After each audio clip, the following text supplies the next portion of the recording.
What's going on, Internet? This is JD coming at you another video from Redskins Rant. Hail to the Redskins. This will not be a pleasant video whatsoever. I'm not excited about making this video. I almost didn't want to.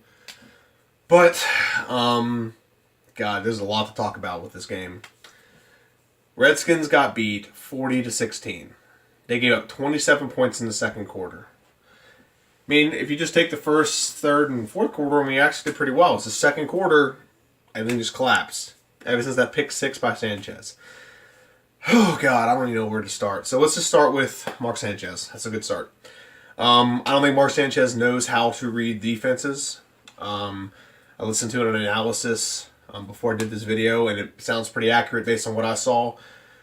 First off, I initially shut the game off at halftime. I was ashamed of my team. I'm not lying to you. I was ashamed of what I was watching. I was ashamed of the product we were putting on the field. And then today I watched the second half because I heard Josh Johnson next did pretty well. So I went in and watched it. And it's Mark Sanchez.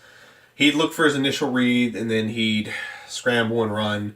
And when you don't know the offense and you don't know the plays, you don't know your progressions properly, this is what an analyst said, that when you go through your first option, then you go and look at the pass rush. And then you try to look at your second and third option. It's not how you're supposed to do it. It's supposed to go first, second, third, and then the pass rush. You're just not supposed to even think about the pass rush. You're supposed to be doing your job and trying to get the ball out and go through your progressions properly. And Mark Sanchez wasn't doing that. I came on here last week and thought we could do an adequate job. We could just run the football and him not turn the ball over. Obviously, him turning the ball over sparked everything. Sparked everything wrong with that. Just cataclysmically just went south very quickly. It all happened all at once. So Mark Sanchez is done. He's back to being our fourth string quarterback. We upgraded our fourth string quarterback to third string, and I actually think Josh Johnson did pretty good. He went through progressions. He was 11. I have the stats right here. 11-16, 195 yards. He actually had 2 less yards than Eli Manning the entire game.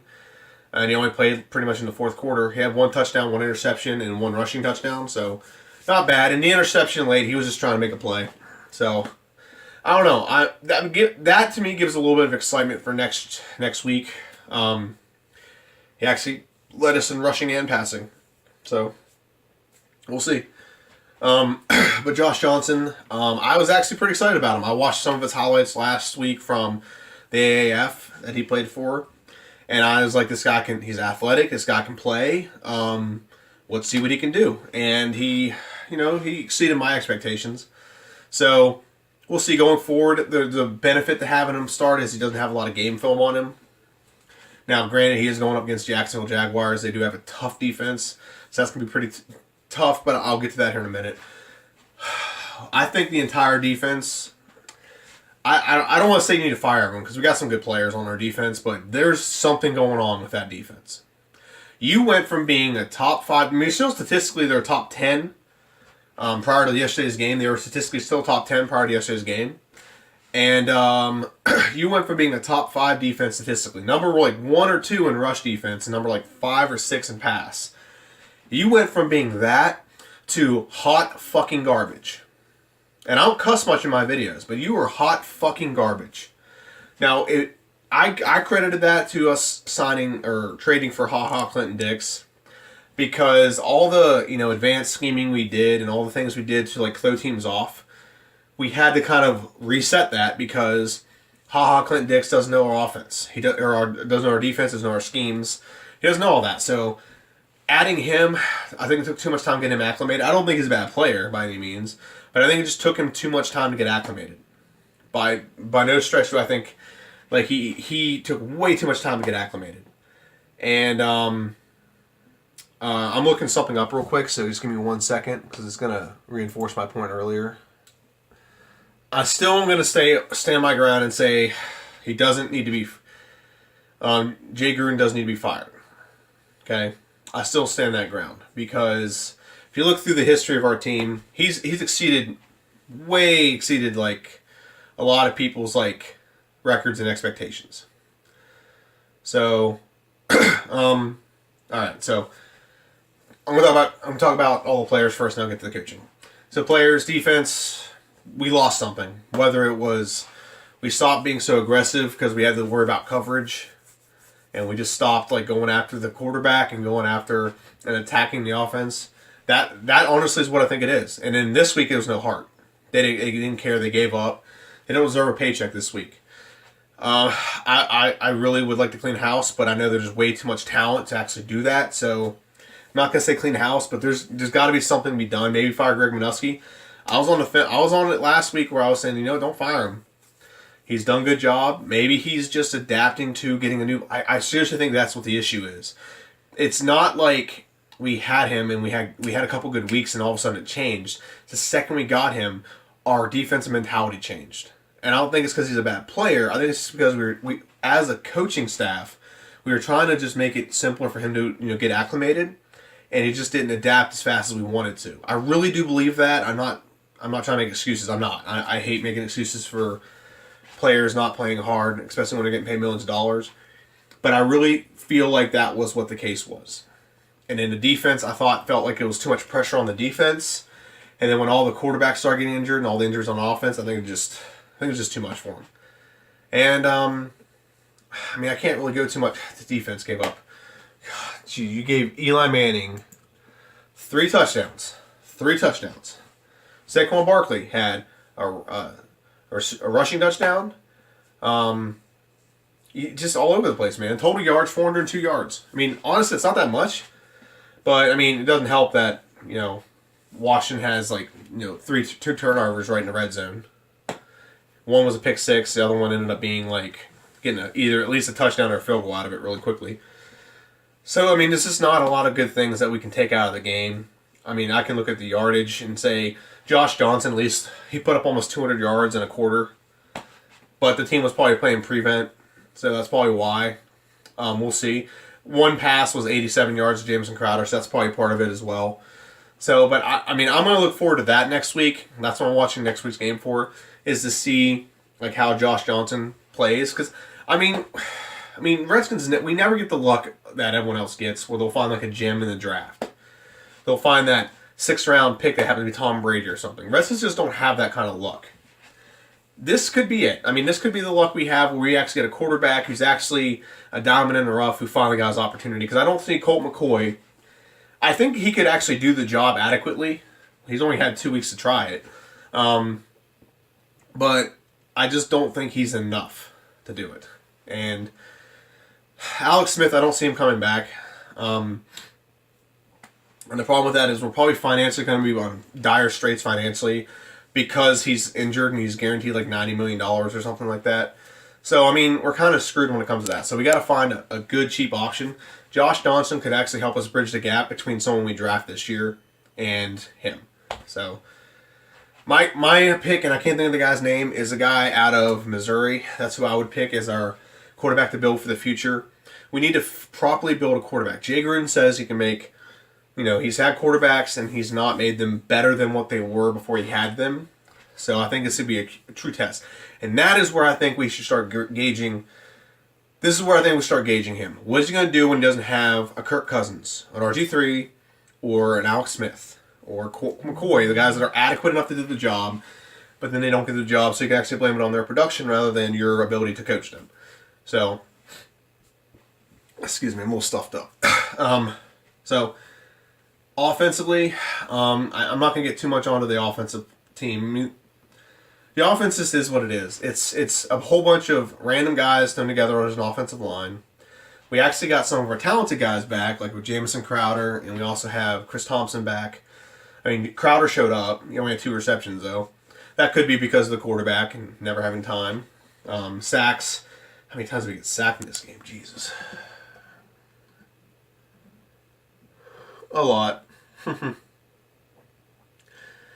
A lot. I can't even find how many sacks. Sacks, there we go. 5 sacked. Got sacked 5 times.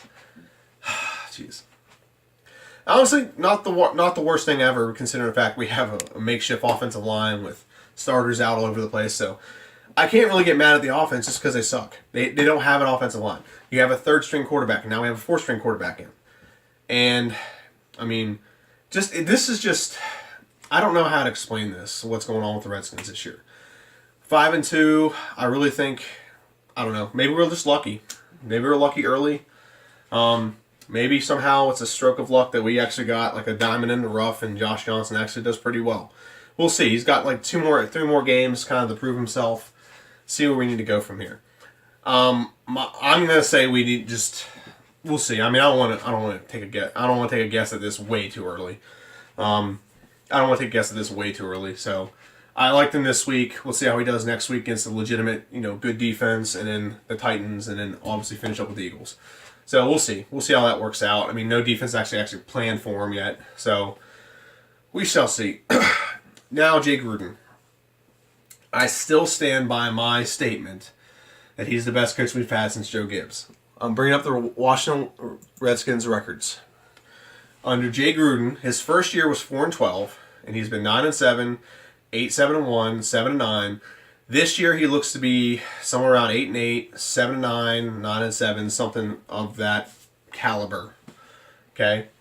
And again, he's doing this, and he lost a lot of players. He lost a lot of players last year. The year before that, he didn't lose any players, but the quarterback play was subpar. And the year before that, he didn't lose any players, and he made the playoffs. And if you look before that, we have Mike Shanahan had a 3-13, had 10-6 season, 5-11, 6-10. Jim Zorn was 4-12 and 8-8. Okay, in the 8-8 season, he started that season off like 6-2. Okay. Gibbs was 9-7, 10-6, 5-11, and he was also 6-10. So that's the best we've had since we've started doing this. I'm gonna put that down for a second. Let's see here. Spurrier 5-11, 7-9. That wasn't the first year wasn't too bad. I think Marty Schottenheimer was the one that got away. If we'd have hung on to Marty Schottenheimer, I think we'd have a completely different, play out of what things are. Turner, 10-6, 6-10, 8-7-1, 9-7, 6-10, 3-13. Okay, well, under Turner, we actually were a little bit better than I thought. I thought Turner, we had a lot more losing seasons. So I guess he's just another version of Turner, which, I mean, after the losing seasons we had with Jim Zorn, Mike Shanahan, and Steve Spurrier, it kind of puts us on more of the riding the ship. But if you look at before that, I mean, Richie Petitron, I don't even know who that is. Never even heard of that name. 4-12. Before that, we were 9-7 under Gibbs. We were 14-2. That's the year we won Super Bowl. 10-6. 10-6. Didn't make the playoffs that year doing 10-6. That's when you know the league was good. 7-9, 11-4, 12-4.